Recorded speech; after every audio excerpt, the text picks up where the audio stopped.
to our pod, and by that I mean on Wednesdays we read. I'm Hannah. I'm Laura. And we are two best friends who do a deep dive into a new book series, one book at a time.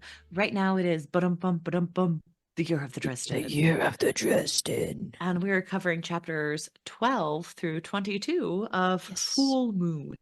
Full Moon, which is not a werewolf story. It's not a werewolf. It's a Loup-Garou story. Famously Laura. not a werewolf story. It is. I was right. It was not a werewolf story. It's a Loup-Garou story.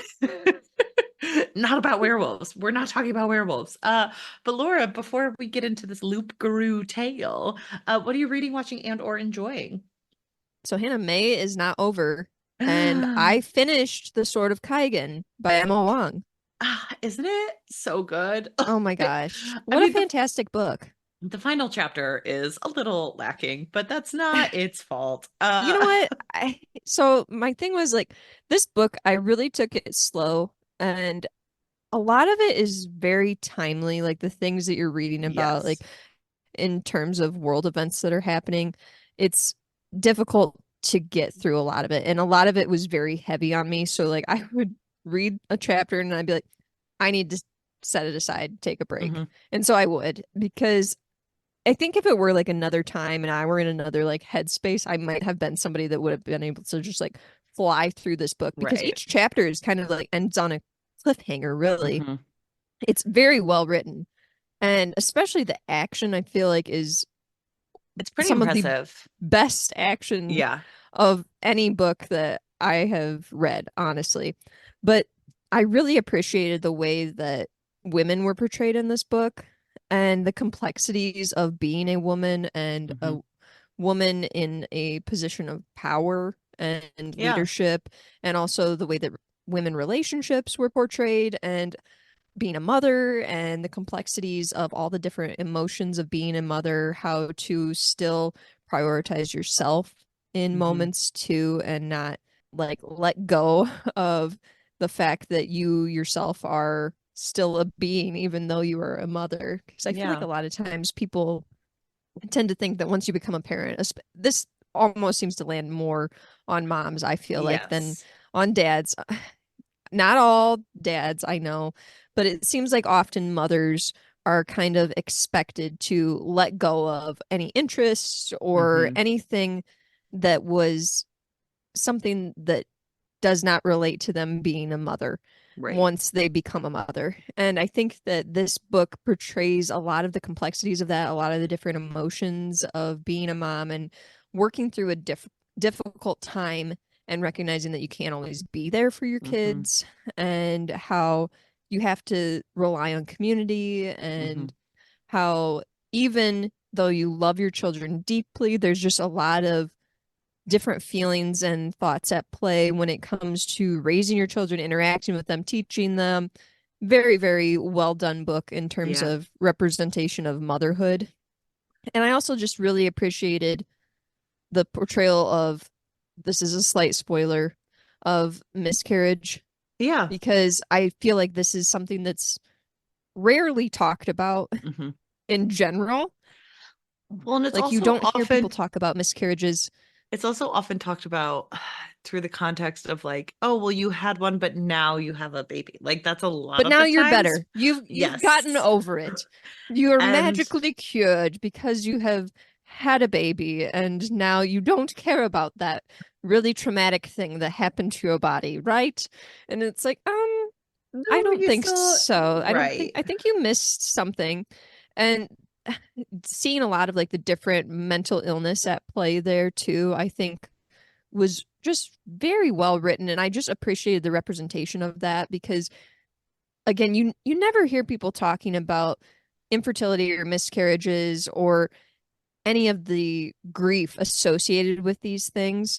And it was so great to actually see this not only in a book, but in a book where a woman is powerful and a great fighter and like very smart. And I feel like sometimes when you get any kind of representation of infertility or miscarriages, that it's often like from a pitying standpoint, or a like, oh, how sad, and then quickly move on to, but now we're better because a baby has arrived. Yes. And like you said, and I kind of appreciated that in this book, it wasn't something that was just immediately brushed under the rug. It was something she continued to deal with throughout her life. And it was a really unique way to write this book and to show how her different experiences and especially her journey to become a mother and how she was able to develop relationships with all of her children and how she related differently to all of her children was portrayed. Just really, really well done in terms of that. And I also really appreciated that she was a mother who didn't always feel a connection to her children. Because I think we're like a yes, lot of people are taught that like motherhood equals fully connected, fully the embracing. second that your baby is born, you'll feel different once the baby is here. You'll feel different once the baby is here. And And she as did someone who not feel like, that connection right away. And right. that was so refreshing to see that, Mhm. honestly. Well, and also just like, I don't know, I had a mom who like my mom loved being a mom, but she also had Mhm. experiences with like other people who were not her biological children who she helped raise, who she was always like, no, that is my child, but also their relationship to me is not my relationship to you, or their belief of me as their mother is not the same as others, and that's also okay. And I Right. appreciate seeing different relationship styles with moms and children that isn't Mhm. just I'm a mom. It is the best feeling in the world. And I feel fully satisfied with that because I don't think that's It seen honestly enough. diminishes the experience of motherhood if we portray it in Yeah. just a single light, because I think it takes away from mothers and their I shouldn't say it takes away from, but it makes mothers question if they're Yes. doing things the right way or what's wrong with me that I don't Mhm. have this connection to my child that I'm supposed to have. This immediate beautiful glow is gone. I don't know why Also, some it's people not just there. don't vibe with certain age children. Like, I think people really do not see the fact of like, some people don't love babies and they love Yeah. their children, but they're just not baby people. And that is Mhm. difficult. It's a, like, yeah, it's going to be a struggle as they become babies. Or some people don't love Or also toddlers. just like Like, all of the hormones and like stress that your body has just gone through in terms of childbirth. right. It's a lot to ask you to immediately bond with a new person after you've just, like, especially if you've been through like traumatic experiences, like miscarriages, and then you have a baby and you're expected to immediately bond with this baby. Mhm. Like that's a lot. I don't know. But Well, and I do think that it's just a lot of pressure that we put on mothers to think that they have to have this special connection mhm. and that it's not always there. And there's a lot of things at play that, like hormones or just like you said, just maybe being at a stage of life that you're not going to connect with Some someone. Well, and I think something that we really love about this book in particular is it like Mitsaki is like the character I think we both like Mhm. were drawn to the most, but it's also because That's who she's we're a talking about woman. is Misaki. Yes.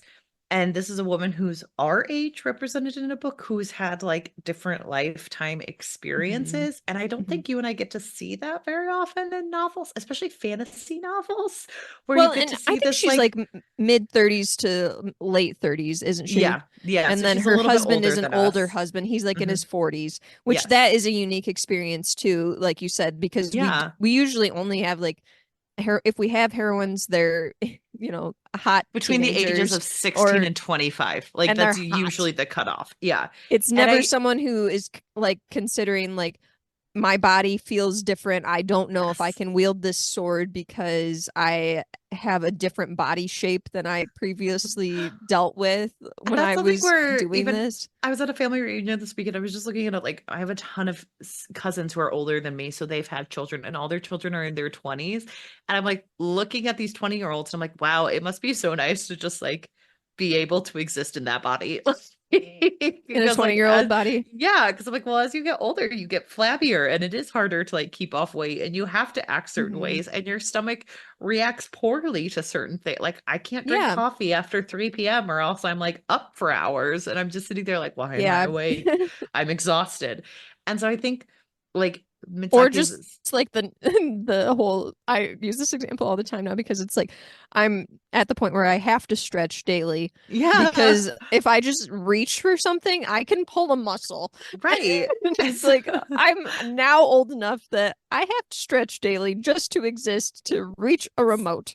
So seeing this person on like a very different stage of life than you usually see as a heroine is so unique. And I also loved seeing her because like she is a character who has made the life choices early in life, and you get to see how those messed with her later in life, where like I Yes. think I really love Mitsuki as a character, but she has like a lot of internalized sexism, and Yeah. she is someone who has worked against like sexist tropes, but then was like, no, no, no, I'll reinforce them later in life. And it's like, but why? Mhm. You had it right I there. And it's like, know. no, that's adults. Like we always judge adults for doing those things, but we never get to sit with them and see what they were like when they were younger and how they changed. And like that's something I have like a sister who's 10 years older than me. And sometimes she talks to me Mhm. and she's like, well, as you get older, you get a little bit more set in your ways. You get a little this. And I think it's very easy for young people to be like, well, I would never be like this. And it's like, well, and then you hit 30 and then you hit 40 and life just Yeah. changes a little bit. So like it's nice seeing a character who struggles with that and struggles with like failing her children in certain ways because she can't Mhm. see the forest for the trees, but also like that can be okay because she's human. And I just think it's a Mhm. very unique storytelling way to like see a full-fledged family. Yeah. Uh, I I loved also it. just appreciated the complexities of Masaki's relationship with Takeru, Hmm. her husband, and how Yes. that relationship was almost entirely based on misunderstanding. And what a And shocking trauma. thing. Right, on both of their parts, honestly. Yeah. Like, what a shocking realization for me to read that because I was just thinking, you're getting Masaki's perspective through so much of this. And I was just thinking, like, this guy sucks. Like, he's the worst. Well, But then you finally get into a little bit deeper of their relationship and figuring out, like, this was definitely an arranged marriage. And mhm, you learn more about his background and how he grew up in a very traumatic relationship with his own parents and how his mother died when he was mhm. young and how his father dealt with a lot Sucks. of insecurities and was abusive and how Yeah. that shaped the men that they became, him and his brother, and how he felt such a fear of hurting his wife, but also feeling that he had to treat her in a certain way Yeah. because of who she was and also Who uh, he was. who he Like, was, yeah. thinking that he had to like meet certain expectations that his dad Yeah. would want him to act a certain way or that he needed to act this way because his wife was going to expect him to act this way. And none of it was right. And No. he didn't realize, that Masaki wanted certain things from him that he was not providing. And she didn't realize, that he had all these genuine fears about Right. interacting with her and their Hmm. relationship and everything. And so seeing them kind of come to these realizations with each other was really a heartwarming thing, even though Yeah. they didn't immediately go back to like, we're in love now. It's all No. good. Like It's I just like, appreciated that it wasn't one of those situations where it's like, and now we do love each other. It was definitely just like oh, well, I had no idea you were feeling that way. And they definitely were not like immediately repaired in terms of yeah. everything that had gone on. But I think it's almost like they started to heal Yeah. I think from so. what they had been through together and just a shared experience and dealing with a lot of the grief and things that they had gone through all these Yeah. years. They were able to start to heal that wound that they had Yeah. both created. Well, and just respect. Like, I don't think we talk enough about like respecting partners. Hmm. I think a lot of books deal with loving a partner Hmm. and being obsessed with it. But I think like there's something about, yes, you can love someone, but if you don't respect them, like what is there for your relationship? Because like a Right. relationship is about respect on certain levels, like respecting opinions, respecting beliefs, respecting where a person's coming from. And I think a lot of their miscommunication also came out of like there wasn't that much of a mutual respect. There was No. like awe or fear or something, but it wasn't like I respect that this person is, a person who And a wants lot or of needs anger, a things. lot of contempt for the Yeah. situation that they were in, really. So, but yeah, and another thing too, you really don't see many books in general that depict the relationship after the getting together. Yeah. It's all about the build up to will they, won't they? Oh, they're on this journey together. Is And he look, gonna hook I up with love her? Or that that one that's too, maybe a but secretary that sees the future? Who knows? who So, knows? or all three of them, maybe the princess also. Of course. Like, you don't know with those books, you know, where it's like, oh, these are hot 20-year-olds. We don't know who Yeah. they're hooking up with. Could it be But the bad boy? It's always the bad boy. it's always the bad boy. Yeah. But in this, it was, maybe it's just because you and I are in our 30s and we like kind of like to see a little more representation of like where we're at. I don't know. But Yeah. I am really appreciative of seeing some more books where we're getting the relationship after it's Yes. it like here's the relationship. It's these two. That's what we're dealing with.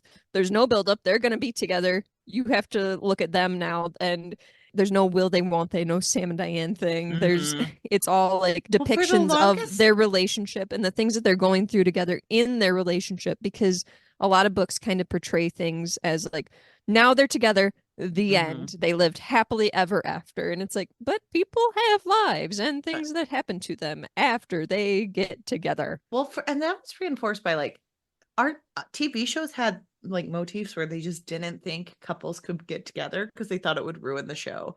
And it's again just Grey's kind of like, Anatomy. oh God, what if they just get divorced because together they can't stand each other, and the only two people who ever loved one another were Derek and Meredith. Oh my gosh. Legit, and like even those shows, there's just such a weird thing of like they're bad at showing happily ever after, and they'll like force couples into breakups that show you they're like diametrically opposed, but then later they're like, but they got back together because of love. And it's like, nope, I don't believe you anymore. I think that those people probably hated themselves for that. So I think this was interesting because it was looking at it from a very adult side of things and a very like unique circumstance. I really enjoyed that book so much. I thought it was really well so done. good. I could honestly go on about it forever. And really the way that the children were depicted was excellent too. I can't say enough good things about it. I think just some of the things that we have talked about have really stood out to me. And just as a woman, this is an excellent representation for women in fantasy. Yes. And oh my gosh, yes. I have yet to read a book that I feel like a fantasy book, high fantasy book like this, that I feel like depicts women in such a light that is so well done and shows just all of the different complexities of womanhood and motherhood. So well done book. And I'm glad I finished it because I actually did a Mega May. I finally did it. Hannah, the other book I read. I have so many new favorite books now. What did you read? Wayfarers #2, A Closing Common Orbit by Becky Chambers. Look, you're making me so jealous every time you bring these up. It's honestly rude of you. Like, Hannah, I want to read them so bad. Books. I know. Books. I believe you. I want to read the first them. one, The Long Way to a Small Angry Planet. Yeah. I read that one as a buddy read with my friend Jason on Instagram, and we both loved that one. We were so attached to the characters and everything that was happening on the Wayfarer, and there was like a lot of different like world building and learning about different things, and quite a few like action things that were happening. And so we started this second book. This is just a mild spoiler, but each book within Wayfarers is connected within the same universe, but it follows a different cast of characters. Okay. So when we started this second book, he and I both were like, excuse me? Where are the people I love? Like, yeah. Where are these characters? Where's Dr. Chef? Excuse you? Becky, what's going on? And we were really hesitant going into this because we were like, oh my gosh, we loved those characters so much. Yeah. I can't believe we're not going to be reading about them. And we enter into this A Closing Common Orbit, and it's a back and forth between two characters, one of whom we met briefly in the first book. Okay. But it's a back and forth between two characters, one who is a young girl and the other who is an AI who is being transferred into a body Okay. to be able to exist among other people. Okay, so Yeah. it's back and forth between the two of them. And it was a slow start to kind of warm up to the characters just from the shock of, like, where are all our old friends? But Yeah. the way that Becky Chambers is able to pull you in slowly without, like, losing your attention, and is able to really just grab your heart and be like, let me just slightly squeeze it a little more here. What if I made you hate this a little bit more? There's no way you could hate this book. I asked Jason after we finished reading, we were talking about A Closed and Common Orbit, and I said, which did you like more? The Long Way to a Small Angry Planet or A Closed and Common Orbit? And he said, kill me. Just couldn't decide. But they're both excellent books, but A Closed and Common Orbit did have so much heart to it and brought up so many questions, really, that I was not expecting to be like thinking about in terms of like the way that you look at your body and your autonomy and how you feel about being a person and the ways that you relate to other people and your experiences, and how even if you're in the same experience as someone, you can have a different mindset in that Yes. experience. And it was just such a well-written and heartwarming book. Oh, And good. honestly, there were some twists in there that I didn't catch right away. When we got to a certain point in the planet, or not in the planet, in the book, when we got to a certain point in the book, we had something happen, and I was like, oh, well, that stinks that that part's done. Oh, okay. And then we start to get this twist revealed to us, and I was like, oh my gosh, how did I not pick up on this? Just so, so, so good. Like, all-time fave now. Both of these books Good. have been just fantastic. And I don't know why I thought they wouldn't be. Like, I don't know why everyone raves about them and everything. And I'm like, why did I put these off for so long? They're so There's fantastic, just just so so, many so, so, books. so good. But absolute faves now. And I think we're going to take a short break with our buddy Yeah. reads, but I'm sure when we get into the next one, we'll read that one together too. But we really have been loving this series, just so good. And after reading the second book and being like, okay, I guess we can move on from these characters. I tears, but I guess it's happening. It gives a little more hope that the third book we're going to love as well too. At least I know I will. I can't speak for That's Jason on good. this one, but I know that I'm going to feel a lot more confident going into the third book after reading the second and knowing how much I enjoyed that one. And even Love. though I had to leave behind some of my favorite characters, but was able to just dive into some new stories and new people, and That's good. so I fantastic. I love this year for you. I feel like this year has been like such a Laura loves every book she reads, and it's I it's have been good. reading It's a lot of yeah. books that I enjoy, honestly, but I've been purposely seeking out books that I've either had on my TBR for quite a while, Mhm. or books that I own and have been like, you know what? It's time to read them. You know what I Mhm. mean? Where it's like I I'm not just randomly grabbing books from the library too much. It's a Yeah. lot of purposeful Thoughtful. attacks on Yeah. books, if that can make sense. If it's an attack, I don't No, know, I like it. but it seems very pointed in the way that I'm picking up books, where it's things that I know I probably will enjoy, or things that I'm kind of seeking out because I just need it, Yeah. So yeah, it I has think been that's a good. very good reading year for me, though. I have had a couple of thrillers that have not worked out, but it is what it is. As far as watching, I still making my way through the Bad Batch. Bridgerton. Oh my gosh, I almost forgot about Bridgerton. I am so sorry. I'm so sorry. You're slowly making your way through the bad batch, I'm but slowly also making my way through Bridgerton. the Bad Batch, but I binged all of Bridgerton in a single Same. day because They said, Well, we'll give you 4 episodes. 4 episodes, like that's And enough. I was like, okay, that'll be enough to get me to June. Lies. Did not Lies. even make it through a day.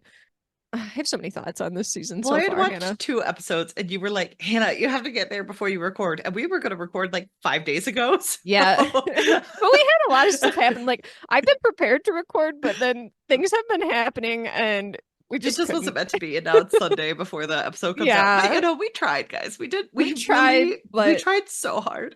life was lifing and things had to be set aside. Something had Unfortunately, to... it was recording.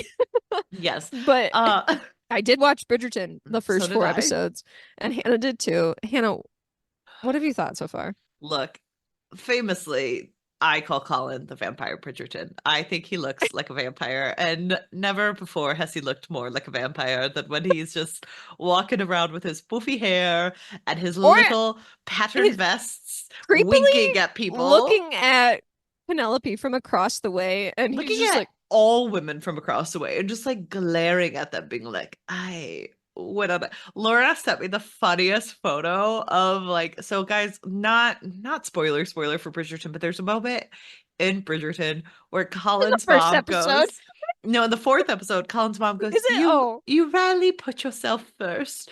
And someone screenshotted that and put underneath, bitch, he's been on a gap year since season 1. And that goes killed on me. holidays every year. He's just been everywhere on his own. And like, it's really funny watching Nicola and then I don't know who, Luke. Luke, in their press tour, because the way they Mhm. see Colin, they're like, he's just so sensitive. He just cares too much. And I'm like, that is a fuck boy. I don't know what you're talking Here's the about, but thing though, he Hannah. doesn't. Like, I don't see him that way, but I also don't know that I see him as the quote unquote rake that they're trying to make him out to be. He's very unconvincing.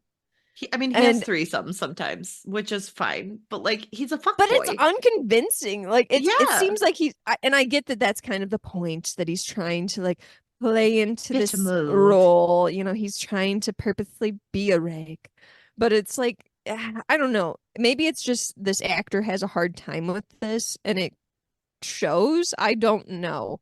I'm But I am not buying the Colin is all muscly and he now is into threesomes and he's slept with all these beautiful women of Paris and I just don't buy it and it again, just I'm doesn't work for sure me either. Like even him going over to like the groups of women and like giving them the eyes, I it doesn't work for me because he is not in because my he's a mind. vampire and you Well, don't love vampires. his facial expressions don't work well for the I'm trying to be sexy thing, Well, and so the thing the is serious sexy thing. This I guy is do in my mind more believe attractive smiling. I do believe that Colin has probably had many sexual partners. I don't think he's having good I'm not sex. denying Like, him. I'm not no. denying him sexual He partners. doesn't seem like he has good sex. Like, honestly, he seems like he has very beige, very straightforward sex, and that's fine. People love many different things, but it's hard to see him as like, oh my gosh, he's such a sexual being. When you see him wink and you're like, ew, don't do that. Like, that's great. And This that's actor kind of is the not great point. at doing the like the sexy thing. There's a point where they try to like have him, like eat a cupcake really sexily, and it's supposed to be like Well, they equivalent to the did moment where the say, Duke in the first season licks oh, the is spoon, eating. and Well, not even close. they Not have even gone on close. record to say like he is supposed to be a tryhard, so you aren't supposed to buy into it. But also, it just feels like he's a bad tryhard. That like it doesn't He's feel very like bad at it. it just doesn't feel realistic. I'm also really sick of hearing how many people think Penelope is a spinster when there are other people who are out for their third season in the Cressida, show. Cressida has been out for her third season. Eloise. And yes, well, Eloise, it's her second season. She came out in season 2. Oh yeah, that's right. And That's so it's right. only her second season. She is technically a ruined woman. So she's like much more to the background, like in these episodes where she's like, well, I'm trying, but not really. Mm-hmm. Uh, but like the way there are so many people who are out on their third season, but people like, and again, I don't mind if you say that Penelope is a spinster because like Cressida is getting like a lot of pushback from her family and doing all these Yeah. things. But the way society is treating Penelope, it is not comparable. It is hilariously on the nose how many people are just pointing at Penelope and being like, "Do you see the spinster over there? She'll never marry." And it's, what is going on here? And I'm like, is it because she's a size 6? Like, I don't understand. I want to say it is related to that. Yeah, but it's I want to so say it is bad. related to that because we don't get as much of that from the ton on Cressida or others who have been out for multiple Well, seasons. you know what drives me nuts about that? In Regency era, which is around the time this is supposed to take place in, I know where you're going with this. she is the beauty standard. She's Yes. literally what you were supposed to look Yes. like back then. So it's really weird to be like, This was preferred. This was very preferred. Like, she is gorgeous. She's Rubenesque.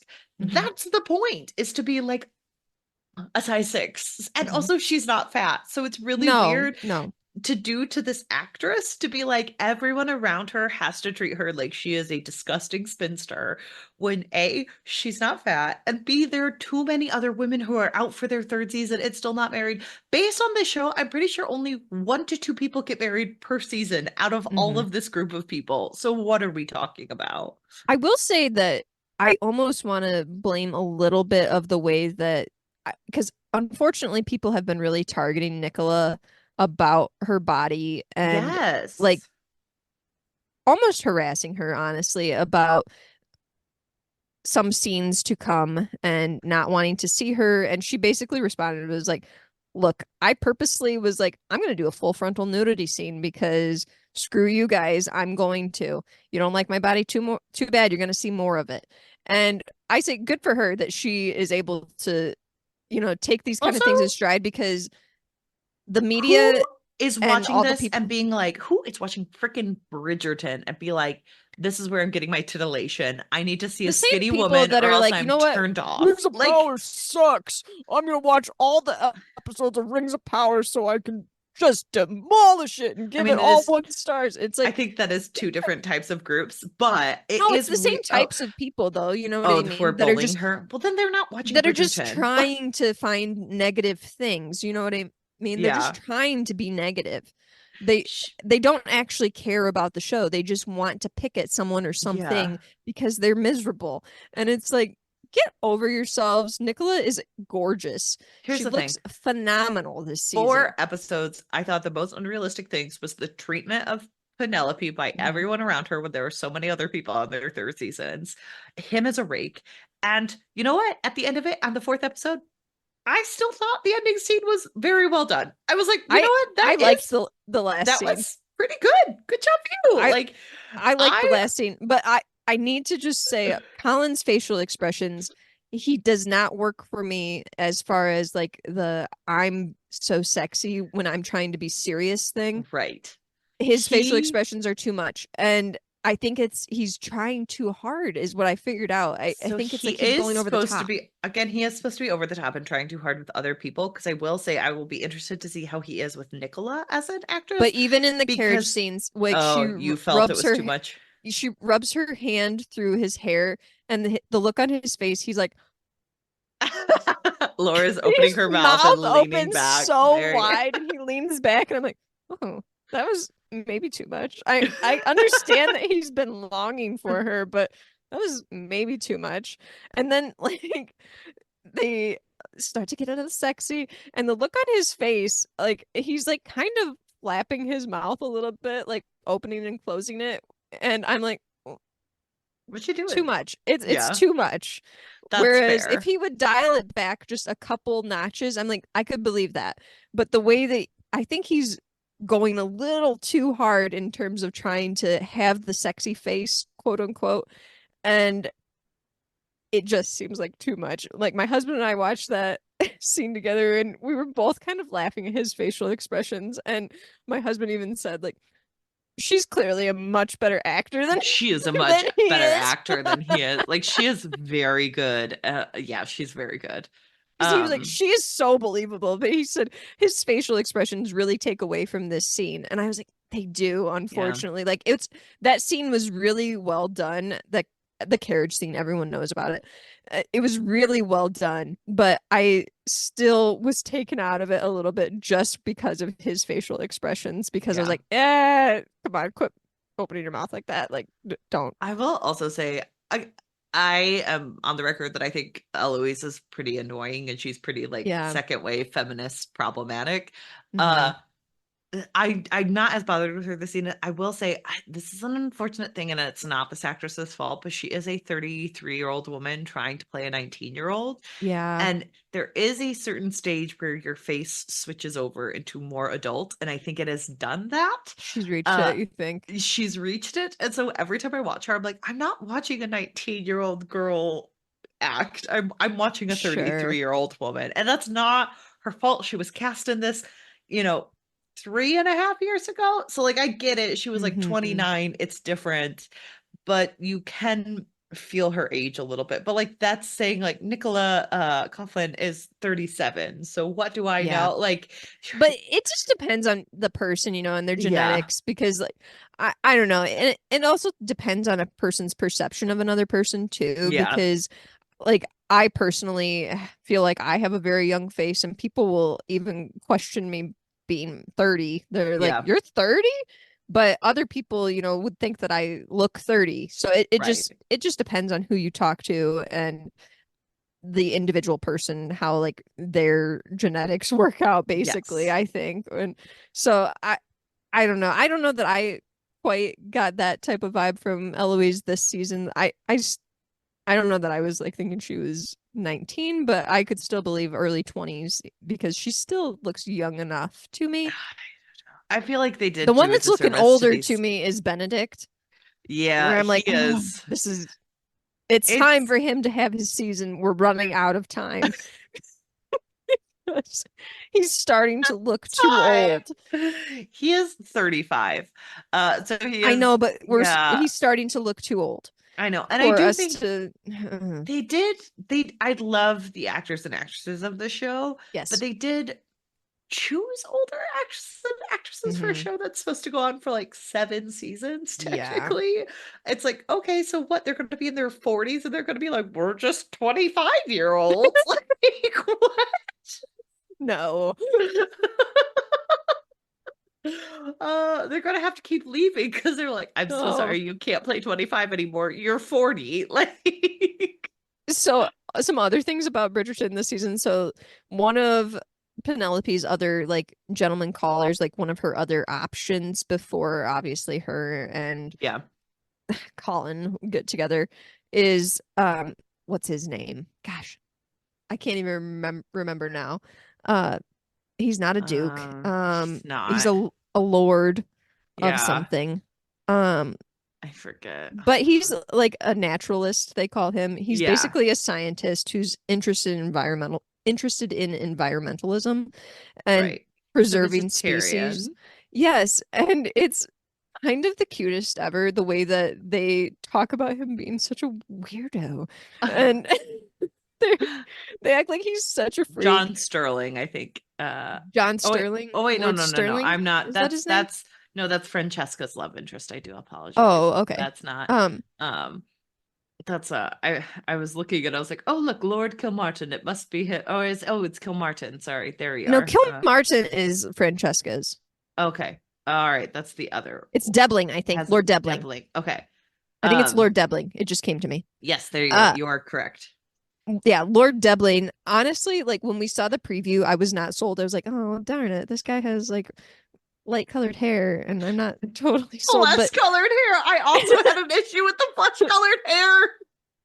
And when we finally kind of get to meet him in the show, I was like, I kind of like him. Like, even though this is he definitely makes it clear that it's going to be a relationship where he's going to pursue his interests, she's going to pursue hers, and they have mutual respect for each other. It's not like a relationship that's going to be based on love. He's like, look, I just need to get married because I need somebody to run the household and stuff, but I want to go off and do my travels because I need to save the dodo bird. And she's just like, fair enough. Okay, I guess I don't have any options. Colin's looking pretty hot over there, but Whatever. I was kind of sad, honestly, that they didn't try harder to make Lord Debling a thing with Penelope, that he was so quickly just in and out. And Mm-hmm. it's like they could push this a little harder I than they feel like did. this season is so freaking rushed. Like it Yes. feels rushed because I was like, They spent why? so much buildup in Daphne and Simon. Yeah. And like, but okay, so we have the episode where it's like, I'm going to teach you how to date. Episode over. Like it's They over. didn't That's no didn't longer show a thing. any of They like, I'll threw teach you it how to date. Like, away. They just threw it away. And then like mhm, Lord Debling, it's like, oh my gosh, he is an actual interested suitor. And they like have chemistry and he is mhm. nice. And honestly, like my biggest problem with a lot of Netflix TV series is they always make the other love interest like far too realistic for adult relationships where it's like, Yeah. hey, I want all the things you want in life. You want independence. I want to give you independence. You want someone who respects you. I want to respect I you. will. And then it's like, oh, yes, but what about love? And I'm like, what about horniness is what you're talking about? Like, no, like this actually feels very, very like suitable for what Penelope wants. So why are we throwing it away I for know. a vampire? Like, That's what are kind of what I was getting at, I think, where it's just like, yeah. but doesn't he seem like a really good option and a kind person? Like, Yeah. doesn't doesn't he seem good? I don't know. Like, is Yeah. Colin gonna be kind of a d-bag continuing on? Yes, Probably. I think Yeah. so.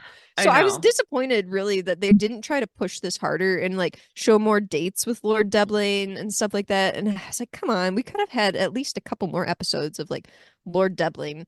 And I feel Right. like they're also like trying to add more storylines of some beloved characters from previous seasons.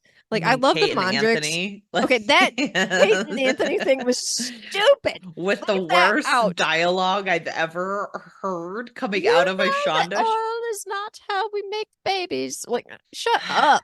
Like, I know that they were like, oh yeah, we're gonna put them on screen so that like you don't have to have all the sexiness right away of the other couple. And it's like, we can have slow build up. This is for heterosexual people. Like people like a yes. build up.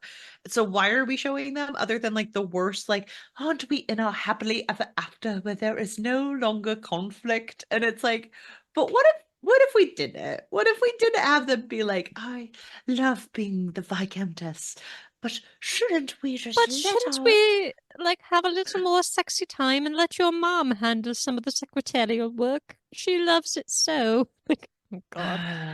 Yeah, Ugh. it was not for me, but I could have just left them out. That was yeah, just like, no, don't need to. Like, I loved their season and I had hopes that this would be better. But I think honestly, these seasons need more time or to be longer in order yeah. to throw some of these things in because Laura, they can't I do like that. They're them. all aging too fast. I know they're running out of time. Benedict is on a rush here. Why aren't they like, I get it because a lot of times they have to do like the glow up of them, but why aren't they filming multiple seasons at the same time? I don't Like, know. They this is should, a period piece where honestly. they're all supposed to be similar ages. Like, get it out now. Learn Yeah. your mistakes from Stranger Things, where the kids aren't going to end until they're Yeah. 89. Yeah. Like, That's very true. Honestly, I don't know why they aren't filming multiple at the same time. That I have is no idea. genius. It's because like, is it like, well, the kids will age, and it's like, okay, that's fine. Have We'll an have to do have multiple press tours. Blah, blah, blah, blah. have an age jump for the small children where it's like, oh, do you Right. remember what they looked like last season? They have a growth spurt. It doesn't matter. Like, just Right. do multiple ones at the same time. The two kids don't even need to be there half the time. Just have them be in the first episode and then run off somewhere. I don't really care that much about Right. them. It's I so also feel like the strange. Mondrick storyline too, where it's like, and we can't sleep in the same bed now that we're Uh, nobles, but we want to. Like, can we please fast forward this? Like, they're gonna sleep in the same bed and be happy because they're a happy married couple who are both hot and want to be he's in the same gonna bed with each he's other. he's gonna Like, keep owning his club because they need somewhere to go and yeah, they're not like gonna build another this set. Like this is not an interesting storyline. This is no. not interesting. You're Yeah. trying to make it seem like it's so conflicting. It's not. They will end Yeah. up in the same bedroom and they will keep owning the club. It is Hmm. fine. Do not try to push this on us. We don't want this. We need a little more story time with Debling and Colin and Penelope. Right, And to make it an actual also, love like, give triangle. us an actual saving scene, so it's not this damn balloon thing Oh my where God. Colin's like pulling a rope, like, ha ha, I'm a man from sea who writes letters. And then you see I Benedict like gasping over at the side trying to pull this damn balloon. I follow this TikToker who does like conversations I have with my three straight dude roommates, and she's like, "This is me as the balloon in Bridgerton," and she's just like shuffling across the room, and she's like, "Hey Penelope, I really like your outfit. It looks It's so pretty slow. cute." Penelope was like, "Hey girl, why you standing there? You could probably get out of the way. I'm like 500 feet away from you right now. Oh, you just gonna stand there? Okay, I'll come see what you look like up close." It's so Honestly, it funny. is about that amount of time. She could run. The way She she could just walk out of the way, stands there being honestly. like, "I'm going to be run over by a balloon." And it's like, no, you're choosing to be run over by a balloon. Pretty What? much. Yeah. Like, her being in danger there was just about as believable of Cressida in getting an injury. God, Like, yeah. I could be injured. I also love there's like all the things on TikTok right now of like all of Cressida's hairstyles. It's just like there's the people dog. people wearing grapes on their head. Yes. Like, So good. I love all that. yeah. I really, though, just think we needed a little. If this was going to be a season about Colin and Penelope, give us more Colin and Penelope, because the Right. first 4 episodes were not a lot of Colin and Penelope because we're trying to work in all these extra storylines, and It's I needed really a little more. a disservice to them. And I think sometimes Yeah. people just don't trust. Just let plus size people have a moment. People will watch it. It's fine. It's Bridgerton. Many people watch it. They're gonna watch it no matter what. And I Yeah. get, like, there's 4 more episodes, so we can't say for sure, this Yeah. season what's going to happen. But just the first 4 episodes, those are kind of my thoughts. Like, come Listen, on. here's the thing. Take out the runaway balloon. Take out Anthony and Kate, but definitely keep in the sex stuff with the sisters because that is comedic Oh my gold, and I want to gosh, watch 10 more fantastic. hours of it. And their Okay. mom. Yes. It's so great when she's like, we've already had sex multiple times today. And she's like, The way she is able to deliver the what do line. you think And then is sex? I want to learn how she delivers that line because it's so perfect. She's like, and then he goes cleans his britches, and she goes and changes his britches. Like the way she says britches is perfect. But also the No notes. Featherington mom, the way that she delivers lines Oh is my God. hilarious. There's been She's this so clip of her saying no to one of the people offering them things when they come into one of the parties, and people keep sharing it. And I'm like, that is like a perfect example of how well acted that scene is and yes. how good of an actor that woman is, because she will just like, no. And it's the most hilarious and perfect performance. Even just one line of no. I just love it. I love She's it so so good. And much. the interactions between her and the sisters, like, you need to have an heir. We need to produce an heir. And they're like, we're trying so hard. And then you find out they have not a clue how this works. It's No. great. Could But watch also like many episodes of that. where did she think they were gonna learn that? I know. The husbands. They have nitwit husbands, so they're not learning this. No, But those very, yeah, very funny. Very funny. it's good. I have high hopes for the next 4 episodes just because it ended in a good moment. But I Yeah. hope they really don't. I really hope they don't drag out the whole, like, Penelope is Lady Whistledown, so Colin's going to feel so betrayed and hate her. I mean, I they're really already hope leading that's up to like. it. I really So hope it's short and we're moving past it, because it's gonna annoy me stroke if of that midnight, Laura. lasts multiple episodes where it's like, we're And we not getting didn't get together. multiple episodes of fake helping. Like, I'll be so bad. So If we get multiple episodes of Colin being like, I'm mad at Penelope because she is Lady Whistledown and said that I was a rake, I'm gonna be mad, because what a waste of time, really, yeah, that they agreed. could have been filming lots of sexy time with Penelope and Colin. Agreed. So yeah, I almost skipped over Bridgerton, Hannah. Oh, I know. I was I'm so glad that something came across that made you think about Wow. it. So I'm glad that you said something. Wow. yeah, What is going on in my brain? I don't know. But I've also been watching, besides The Bad Batch, I've been watching a lot of Kim's Convenience. what a And good show. my husband has been, it's like his current show. So I've just been watching it with him a lot because I typically am the one that wants to like watch a certain show and gets like hooked on it. Like, this is my background show. But he has specifically chosen like Kim's Convenience is the one that he wants to watch right now. And I'm kind of loving it. And it's almost So a little good. more fun when he's picking out the show that we're watching constantly rather than me choosing, like, we're watching Parks and Rec again. And Above it's such a needs funny show. daddy. Do you think my name is Daddy? I would never disrespect you by calling you anything but Mr. Kim. You didn't even try. That show, this is the point I was going to make about Kim's Convenience, though. The side characters in that show are some of the best. They Oh have yeah. just short moments, but like Mr. Meta, he needs his own show. Mr. Yes. and Mrs. Meta, they need their own show. You know, like Gerald and Chelsea, they could have their own Yes. show. They're fantastic. Who else is in them? Gosh, what is his name? The other friend that comes into the store all the time that has Ginger the dog. He also needs Oh his own show. yes. He is very funny. I I, love him. I can't Ginger. remember his name, Yeah, I but love him so so many of much. these He's so side characters are amazing. just great. And Terrence is very funny. We used to date, but we broke up. I could not stop talking. Yap, yap, yap, yap, yap. She hated it. Oh God. If there were any show that you had to say, like, pick some side characters and we will give them each their own show, this is the show that I would Yeah. immediately like jump on. Like, we have to give all of these people their own show, and they would kill it because Yes. they're so good. I love I this show so it's much. it's a ton of fun, and if you haven't watched it, you really should. It's just very well done and so much fun. And then Hannah, my husband and I watched Dune 2, Yes, you and did. his commentary at the end was very funny to me, where he said, "This is a very weird and often creepy movie, but it's well done."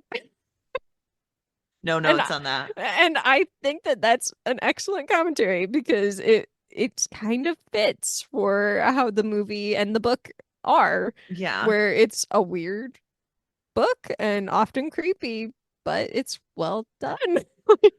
I watched Dune Part One Mhm. with my dad and my partner this weekend because my partner hadn't seen it. And then I was like, oh, there's more likelihood that I'll watch Dune Part Two if he's seen Dune Part One, because then we can Sure, just you watch watch it it together.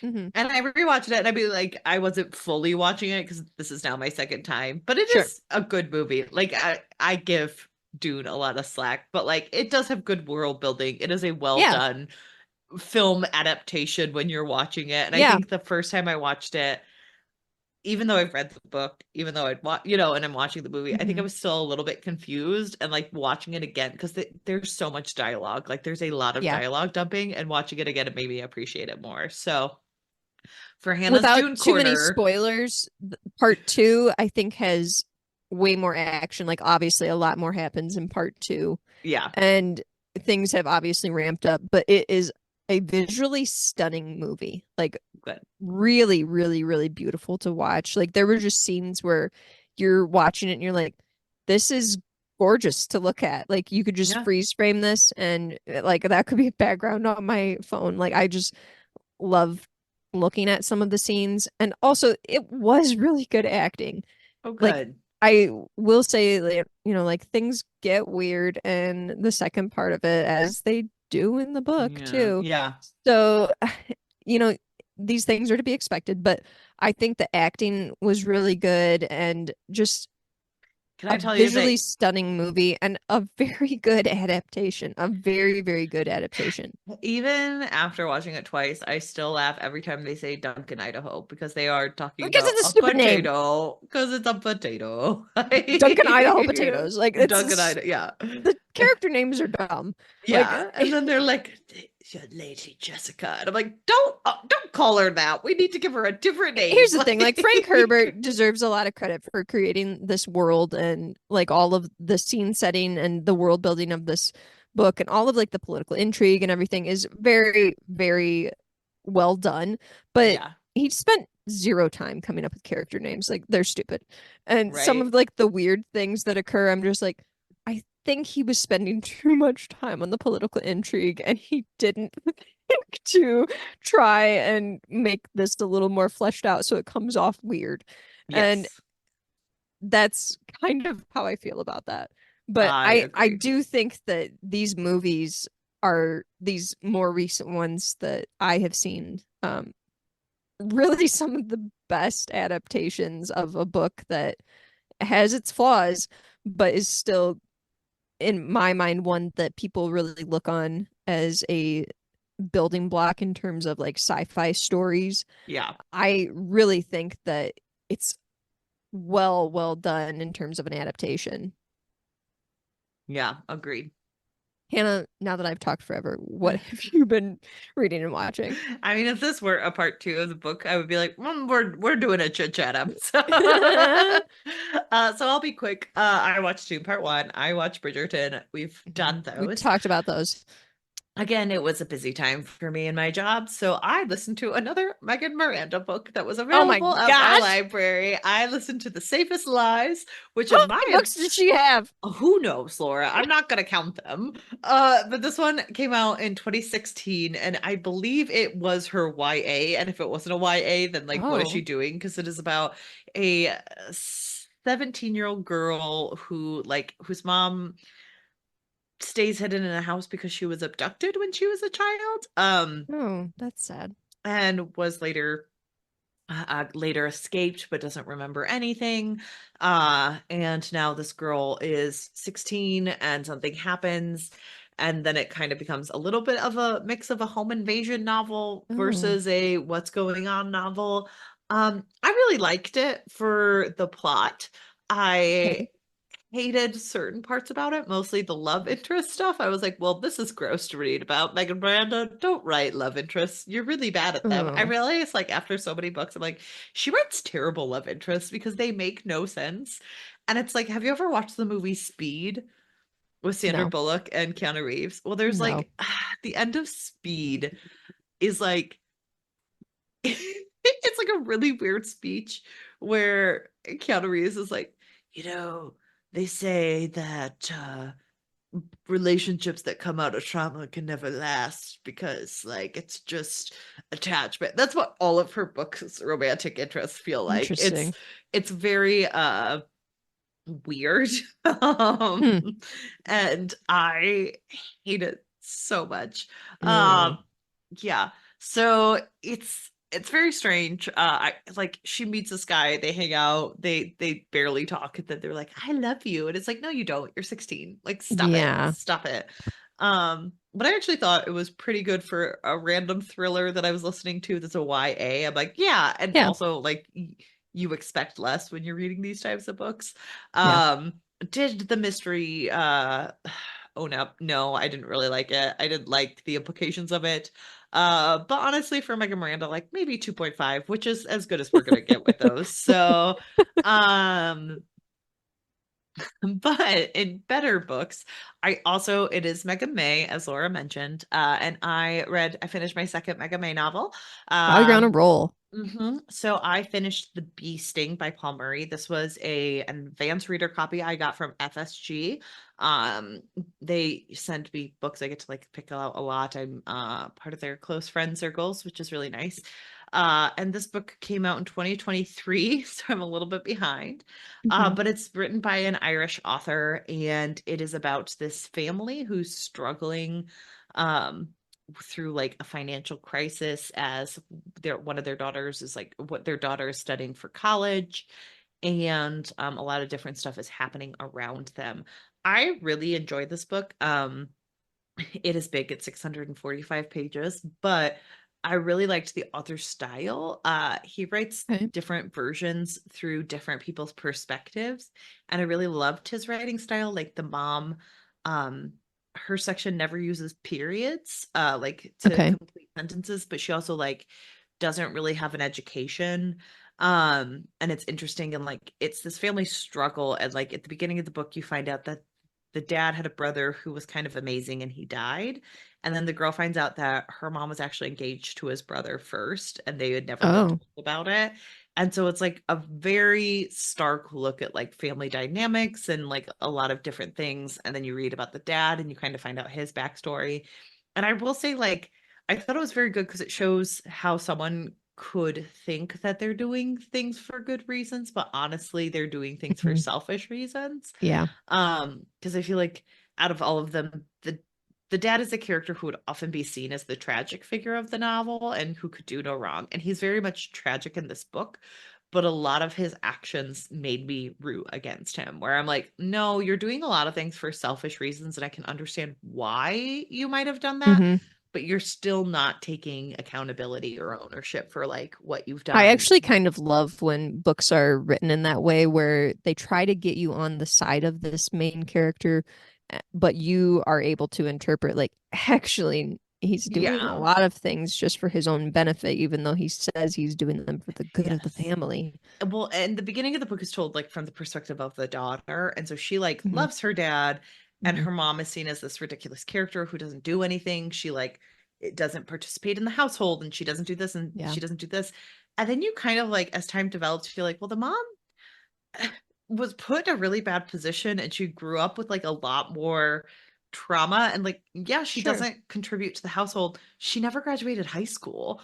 And so Sure. it's like, so she is almost like a person who was pushed into a box that she does not know how to get out of, Hmm. and that made me way more empathetic towards her than I And thought I this is would the have character that been. you said that it's written in a way where it's like There are as no that character would write, Yes, like it's very much which written I through the dig. perspective. And it's so good, and like the author like plays with perspectives throughout the novels. Like certain sections are told from like the perspective, but Hmm. then like later on there's like a section of like loneliness that jumps between the different characters, and then the end is almost told like as a play from their different perspectives. It's really well Hmm. done. Like it's just a very unique way to write. And so I enjoyed it. I will say the end was a little bit too like climactic, and I was like, well, I didn't really need Okay. this. I kind of liked the like we're The just slow jumping burn of it. perspectives that were not we're unsettled, but I didn't need this Hmm. like giant ending that we Sure. had. But overall I thought it was really well done. I really liked it. It was a very good lit fic. It's very complex, it's very character driven, but there's a lot of It like also sounds very realistic in terms of like family dynamics too, Mhm. because families be messy.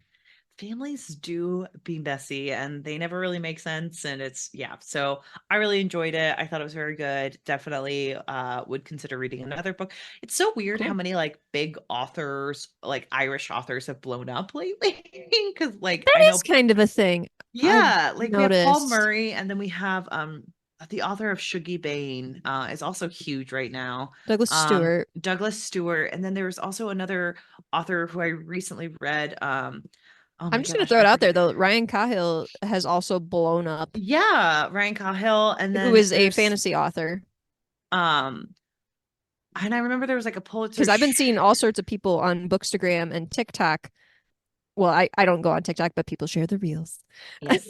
But Ryan Cahill has become huge on both of those, and he is Irish, I believe. Yeah, and like there's another one that I read recently that I was like, wow, this one is really good. And it was about it was like a short it was one I read for Small September, and she was an Irish author, and I was like, man, Irish Interesting. people are like Is blowing that up right Claire now. Keegan? Is that Claire Keegan? Yes, I think so. I think that's who it is. These So isn't it like small things or something like that? yes, yes, exactly. And that one was Because I have also seen that amazing. book all over the place too. Well, it was shortlisted for the Pulitzer Prize, so Gotcha, that's gotcha. why you saw it. But it was amazing. Like it was Hmm. very short, and it's small things like these, yeah. Small things like these. Um, Okay.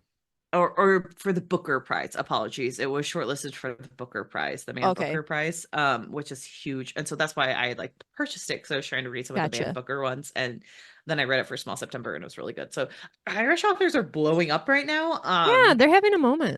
Yeah, and so this one was very much Irish author, Irish time and place. So yeah, it was very good. I highly recommend that That one. actually So sounds like a book that I would like, but yeah, it's long and scary. 645 pages. I think it helps that like I broke it down. Like a lot of days I was only reading like 30 pages a day of that book, and I was also reading Mhm. other books. So I would like put it down, read some Jim Butcher, put it down, read Yeah, another book, and I think that helped. And then like the last 150 pages, I was like, nope, I want to finish it. It is good, and I sure. want to see where it goes. So yeah. I need to be better about like not just during Mega May, but like better All of about the months. in general, like trying to read longer books because I feel like personally, a lot of it has to do with the rush to Hmm. meet reading goals and come up with content and have things to talk about on the podcast and this Yeah. kind of thing that I'm like, you know what, I'll read 3 graphic novels, I'll listen to Hmm. 4 audiobooks, I'll read this and this and this. And if I do the math, you know, like I think I've read 6 books so far this month, Hmm. and one of them was over 500 pages, but the others were like 300 pages. So Put I those together, and probably you've read two could have, giant books. yeah, and it's like, okay, I could have probably read another long book, but I Yeah. I get in my head about it where I'm like, Mhm. oh no, there's no way I could read Lonesome Dove. I have to keep pushing that one off. Yeah, and well, that's my thing is like I picked up 3 books for Mega May. They're all newer books. And so I was like, well, maybe I just won't read the third one. And I'm like, you know what? It's May 25th, and if I don't finish it, it's fine. And I It's started reading it, and nobody's I'm holding you to like right. you have to finish this or there will be I consequences. started reading it, and I'm like 80 pages in. I'm like, this is a great book. And it's like Yeah, 620 pages. And I'm like, you know what? I'm just gonna enjoy it. And like right. I can listen to audiobooks when on my way to work if I need content, or I can do other things for content that like you and I will be fine Well, discussing. We've been and that's talking the for thing over an too, hour. where Like it's like I think you and I, especially, having a podcast, we are trying to come up with content a lot of the time. And like I think I've even messaged you before and said, do you think we could wait to yeah. talk until X day because I want to finish this book or I want to watch this thing Mhm. because I am I have looking for nothing right things now. I have nothing to talk about. Right. And I think I need to just be a little bit better about, just sitting Maybe in the moment pushing a and being book like, that you love. Like, Exactly. Like just I'm gonna take several months to read this long book, mhm. and you're gonna hear about this long book for several months, and that's it. You know what I mean? Yeah, And try to enjoy reading more instead of like constantly coming up with content because exactly. the world is after me for my Oh my content. gosh. I'm like 6 books behind my goal, and I'm like, I could just lower my goal. It doesn't exist. Like it's a fake goal. And So you know what? I honestly like last year I set my reading goal as 1. I did the same yeah. thing this year, and it does kind of free you a little bit to just have that goal as 1, Hmm. and you just don't feel like you're tied into Yeah. having a See, certain, I don't know. I'm a big raiser and lower of the goal where I'm like, I'm not Okay, beholden to it, where I'm like, oh, I'm 6 books behind. Like, we'll see how I do next month. And if I'm still low, I'm just gonna lower it by 20 books. Like, sure. no one's making me keep it that way and make myself Right, right, insane right, right. seeing it. So I'm more likely to do that. But I do agree that it's nice to not be beholden to a goal. Yeah, yeah. I I just will really say like though, I do like Storycraft. to actually set the reading challenge thing on Goodreads because then I can click into the reading challenge and And then see it all the gives you like, books yeah. that I've read this year, which is quite handy. I've now become a Storygraph girly, so they just kind of let me do that anyway. But There you go. all right. But speaking of all the books I read while I was reading, The Bee Sting, shall we dive in chapters 12 through 22? So Of we, Full Moon, full moon, bum bum bum. not a So we, werewolf story. a Loup-Garou story. Get it correct. So we If left. only it was titled Full Moon, a Get it. Loup-Garou story. I wish. So we left off with a murder at a location of Harley McFinn, the place Harry literally just found out about Hmm. from a demon. He goes over there and he finds Kim, the woman who had looked up to him in earlier Even though chapters. they're the same age, They're whatever. literally the same age. And she is dead. It looks like she was trying to create or cast the 3 circles Hmm. that she had been talking to Harry about, and he was like, should have taught her how to do it. It's my fault. But there's also a circle casting in the basement of McFinn's mansion, and he Yeah. realizes McFinn is definitely a Loup-Garou because again, his family was cursed to be one. It's not that Yeah. surprising. He's a terrible detective in this moment. Um, but the three circles were damaged. Kim was trying to help capture him before the moon, and she was murdered because Harry was a terrible teacher. There is Mhm. also a picture of the woman there who was with the pocket protector gang, which is what I call All those computer it. nerds who are actually werewolves. Just white people on the south side, and it's definitely McFinn's fiance. Mhm. M- Tara. Murph Murph does what she does in the last book, which is become irate with Harry at the any hint that he might be involved with a murder. And Mhm. she's like, "You, I found this napkin on the floor that your friend had thrown, and it shows these three circles. So you knew her, and you knew about these three circles, and you lied to me about it." And he's like, "That's not what happened." And then she's like, "You're arrested." So Uh, throughout this whole portion of the book, I do get a little annoyed with the constant like Dresden is a liar, but he has to do it to protect her because it's brought up so much. It's like almost thrown in our faces a little too much where it's like Dresden also, is lying and we hate him for it, but he's doing it for the betterment of us all. also, there's a specific thing of like telling us she is such a good detective, and that she does not question him at I all. know. She just arrests him. Like propaganda showing like ACAB, I guess, for this book because I guess. she's yeah. Anyway, I don't know. they It's just a yeah. little bit annoying because he's constantly saying that too in the whole book, Yeah. that Murph is Murphy's so amazing. good for Chicago. She's doing all the right things. She's such a great detective. Like she really cares about these people. And then she proceeds to do something stupid and not do a little homework and Harry whatever. Dresden, best friend to bad cops. Yeah. And so she arrests him immediately, and he's Hmm. like, "I would explain myself, but what is the point?" And I'm like, "Well, the point is she seems to be hysterical if we're looking at it from like a sexist perspective. Yeah. So it doesn't make sense." Anyway, Denton shows up, the FBI guy, and he and Carmichael are like, "Ooh, I'm a big guy. You want to come in here?" And da da da. And They're we get all in, just, like trying to peacock all over each other and to see who Carmichael's has. like, "You sure you want to arrest him, boss?" And Murphy's like, "Yeah, for conspiracy to commit murder." And I'm like, you can't prove that." Any Well, lawyer is would this when laugh she at you. punched him? Has she already punched him at this Oh, point? I think she does punch him. Yeah. Yeah. So not great. And so they discuss his arrest. They put him in the car, and then they walk away. And he just sits there thinking about how McFinn couldn't have killed everyone because Yeah. he's a Loup-Garou, and it wasn't the full moon. This is not a werewolf story.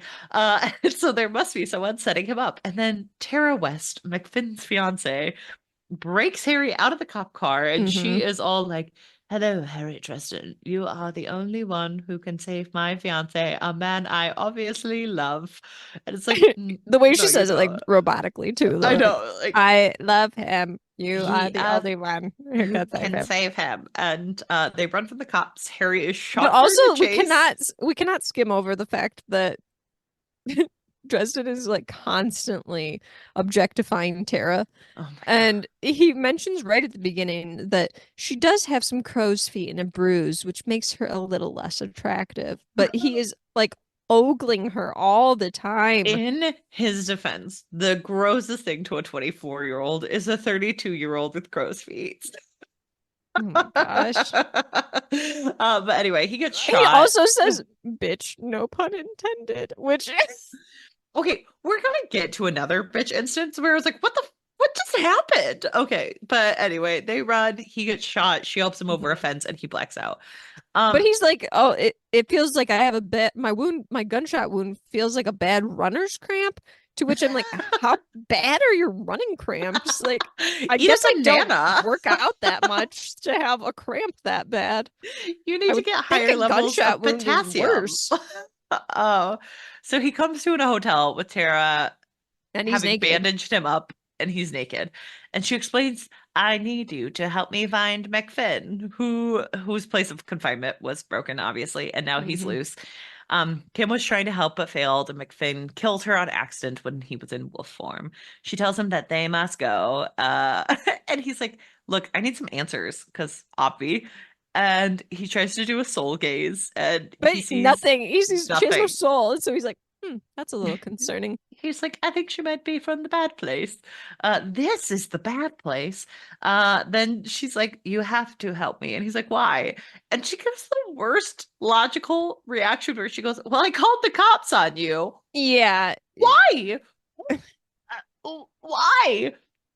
She I needs don't his know. help, and she called the cops to come get him at this hotel to get him to leave the hotel. Just make him leave. What are you It's talking about? You it's could turn not into a making wolf. sense. The math is not mathing. So anyway, and she also knows where he probably is because they leave Yeah. for East Chicago, which also that is Lake Michigan usually, but Yeah. fair enough. It's like southeast. And they go to the most secret of wolf places, Wolf Lake Park. And Harry's like, this is such a stupid place to hide. And she's like, well, people are stupid. Uh, and then they walk to find McFinn, and Tara is captured in a snare, and hmm Harry is strangled. And Well, then he's Harry, being attacked by yeah. McFinn, And so to he which takes he him says, out. like, here I am getting caught by a naked man again. This is very record scratch where he's like, have you ever been in the forest being strangled by a Yes. naked man? And it's like, no, Harry, I have not. Because I'm just not as interesting as you are.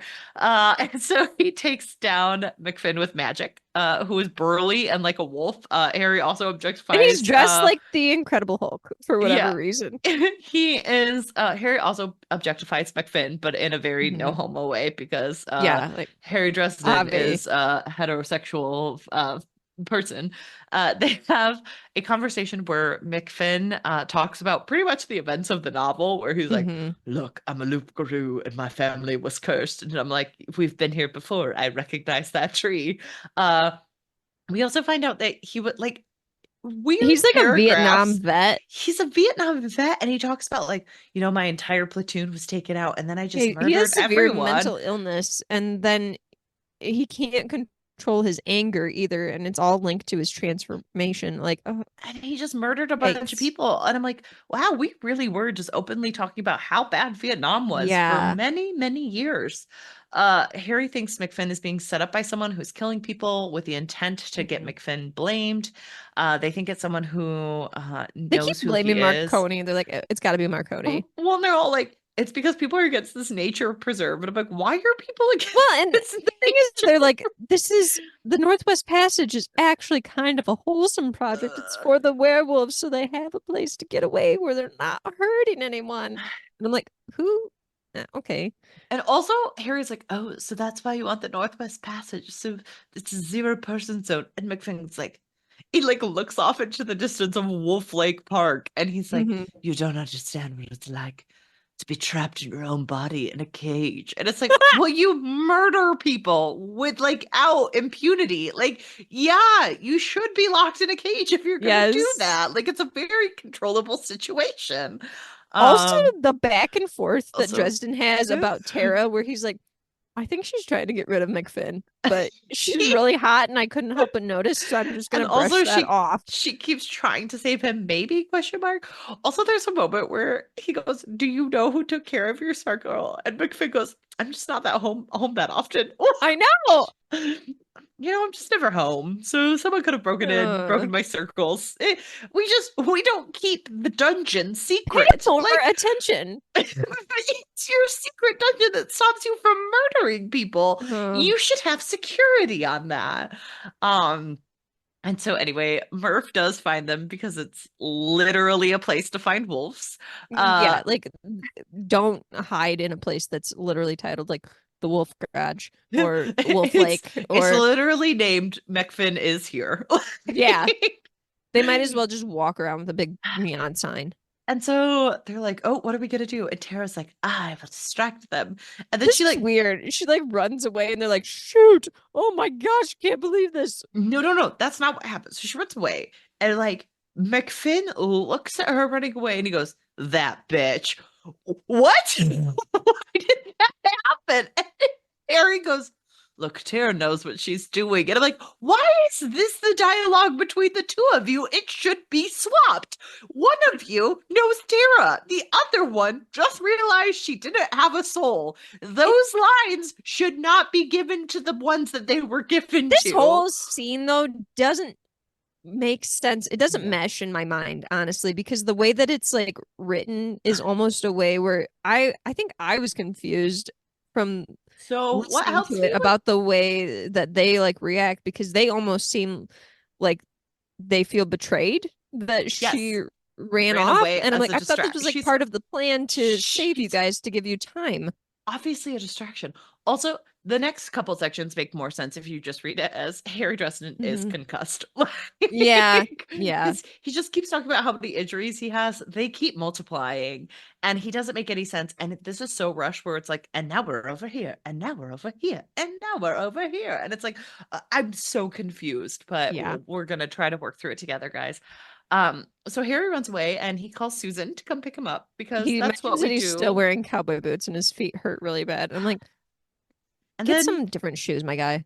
Tara shows up. She's naked, and she asks him for his bloodstained coat. And she says that they have McFinn, and he will kill the police. He's super injured, but he's still really turned on. Like, he just can't help it. He is concussed. Harry says they have to save Murphy, so he wants to go there, but he has to get equipment from his house. Susan is very bothered that he's there with a naked woman, because obviously sexual rivals immediately. Yeah. Well, also, I would be bothered if I just showed up in a dark like gas station and the guy I'm kind of seeing was just there with the naked woman. I do think I'd be a little bothered, like, in Susan's I suppose defense. But I also just kind of take this in a way where it's like, anytime two women are together, they're immediately like rivals, because I think they're both competing for Dresden. Yes. So that's the way I take it. Even though, yes, logically, it would be weird to show up and just naked woman's there with your guy. So anyway, they go to Harry's house to go have him pick up his potions, and he's like, the cops are casing the cops are out here, and Tara's like, I'll distract them with a sexy dance in the rain. Tara can turn into a wolf. She can do that, Laura.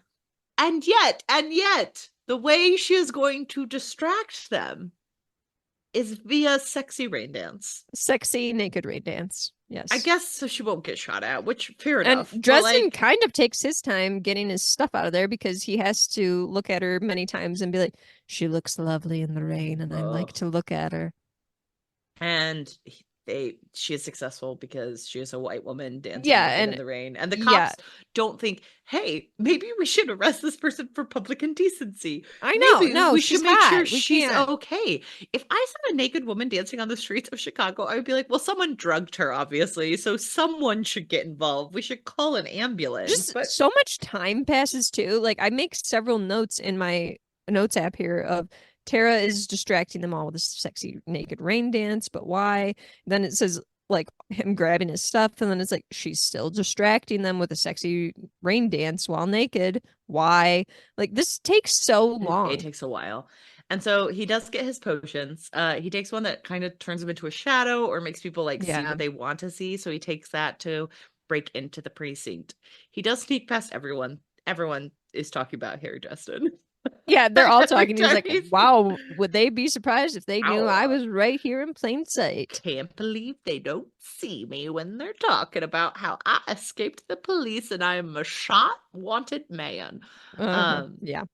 So he does convince the jailer he's a custodian. He's watching the monitor, and he realizes McFinn has changed and he is murdering everyone. Yeah, it's pretty gruesome, honestly. Like, all of this is pretty disgusting. Goes by so fast. So like, all of a sudden it's just like, oh, lots of people are getting murdered over here. Oh, lots of people are getting murdered over here. But it's graphic descriptions though at times, because it's like so-and-so's spine was ripped out and this person's head was crushed, and it's like, oh my gosh. Well, and so he like tries to call attention to the jailer, and the jailer doesn't notice because of the potion, which what a fun zany thing to happen while people's spines are getting ripped out.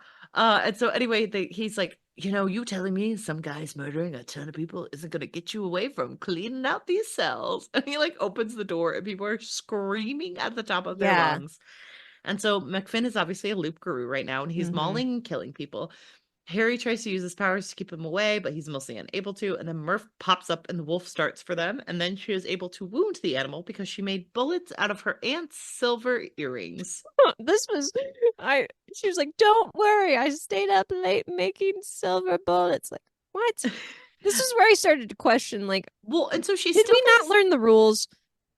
and she still thinks Harry is guilty, but she's like, I Oh read your yeah. manifesto and I saw that the silver bullets work. So I did that. And it's like, well, then you should trust him a little bit more.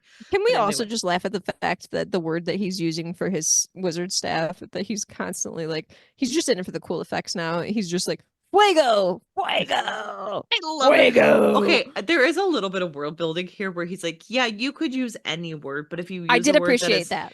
that is too common, then like your mind can't fixate on what you actually Yes. want to do and it could fry your brain pretty much. And so he's like, so a lot of people use words from In another languages that they're language. not used to using, so then it has that specific connotation because like your brain is more likely to make that direct connection than if you understood it and used it too often. So he has to use But like Scorpus, fuego. Scorpus, Scorpus, because really what he is doing is thinking about scorpions and creating them by saying Scorpus, Scorpus, Scorpus. But also, That's I the just feel point. like fuego is so ridiculous because it's just like fire. Like, Fuego, fuego, fuego. um, like, uh, come on. so anyway, Murph is again able to wound him, and then Murph arrests Harry again after the dog escapes because he lied to her, Laura. Harry Dresden is a liar.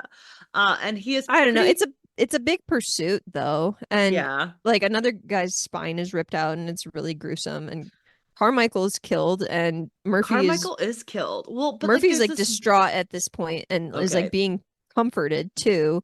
And then Dresden, he's also having like a lot of Well, issues he's with been all of like this bitten too. on the foot and he's but like she arrests him again and then like she hands him off to a rookie who's in Yeah. shock and like has no control over Harry. So Harry is like quote unquote arrested because he has Hmm. handcuffs, but he's still like, look, I'm gonna go over into Murphy's office and take my things back.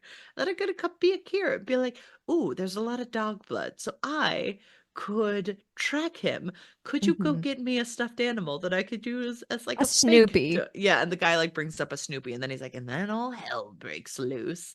And Um, it does become really chaotic at yeah. this point. Like things are really wild. And this is where Carmichael dies. Like there's that weird like little Yes. in between where he's Because rearrested. he's using his staff and like humming the Peanuts tune, I think. Isn't that what he Yeah, he says? was. Yeah. And then there's like all of a sudden a Loup-Garou was back. And is Hmm. it McFinn? Is it not McFinn? And like he's saying Fuego, he's trying to kill them. And the Loup-Garou is just murdering It's like everyone. mass chaos, and then they go outside, and Dresden's like out of the building, and it's like chaotic all outside Mhm. of there too.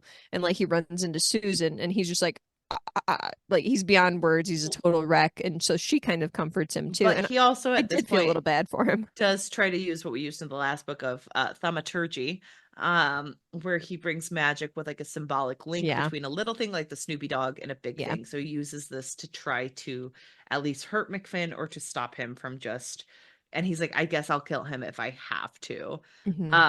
And he doesn't really kill him. He's just able to like get him to run away, I think. Yeah, kind of. And then it is the aftermath where everyone is like he's horrified, Murphy is Hmm. horrified, and Susan is like, I've got you, Harry. And so he wakes up and he's like driving down the highway with Tara and Susan, and they're like, look, we're about on E, we're being followed, we just need to get you out of here. And Harry makes the decision to like because they're being followed, they think it might be the cops, Hmm. they're not really sure who it is. Harry makes the decision to kind of jump out of the car and Yeah, fight them he's like, down. I'll fight them to protect you And so because he I'm a jumps nice out, guy. he takes his caffeine potion and he is able to fight. We find out that it's not quite the police. It is the oh, I'm so sorry, I forget who it's the one werewolf guy, isn't it?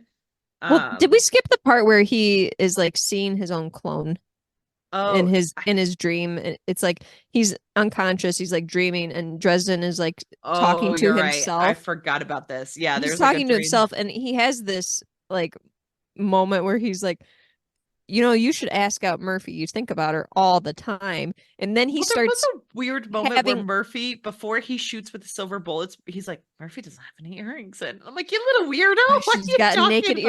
earlobes now. He said that Yeah. her earlobes were naked specifically. And when he's talking to his clone, though, his clone's like, look, I'm your conscience. I'm your subconscious talking to you, Yeah. like, you got to listen to me. And he's like trying to like give himself advice, I guess. And then he tries talking about Elaine and Justin, to Yeah. which Dresden reacts very poorly and is like, Hmm. Elaine is not alive. She died in the fire. Quit bringing it up. Yeah. That's And his, it was a romantic partner of his, Elaine. yes. And Um, so we're still getting like some little teasers of those mhm. two. And we find But out then his it's evil when, man is Justin, just the name yeah, Justin. Justin.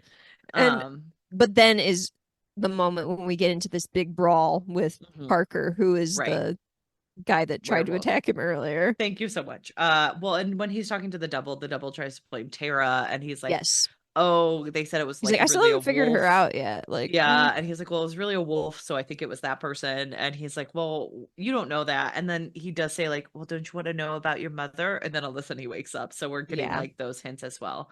And so then we have him go, and Parker takes him down pretty much, and he does fight off quite a few people, but Mm-hmm. he is working on a caffeine potion, and as we know, caffeine has its limits. So um they end up beating him up, and at this point, like, Harry is incredibly like beat to shreds. Well, and he's really out of it too, because he's like having thoughts about like his dad. And he's Yeah. like, my dad was a magician. He used to go around and like do parties for kids, like magic tricks, that kind of stuff. And he was explaining like how he got his name based on like Harry Houdini and David Hmm. Copperfield and all this. And then he's like, and yeah, my mom died in childbirth supposedly, so I had kind of a rough life. And Hmm. then he's like kind of coming to a little bit, and he hears them talking about Marconi, and they're like, what should we do with this guy with Dresden? And And they he's said they like, can't kill him because Marconi wants him, but mm-hmm, also so they like shove him in a car, and he sees the redheaded FBI lackey, Roger Harris, yes. driving the vehicle. So he's in cahoots with the werewolves, and he's the one who sent Harry over there. So I'm like, weird Mm-hmm. energy from that guy. And Harry just kind of starts laughing, and he's like, the pieces have fallen into place. And he's Um, also like antagonizing them a little bit, of yeah. course, Well, because because he can't he, just, let it go. He's trying to figure out how to escape, and he's like, I'll just antagonize them a little bit, and Well, that because he always wakes works. up in the shop and he's tied Hmm. up, and he's like eavesdropping on Parker, and Yes. Parker's like main lieutenant, Hmm. who is Flat Nose is what he calls him. And Flat Yeah. Nose like has gotten his nose broken. So it's funny. Ha Hmm. ha ha ha ha.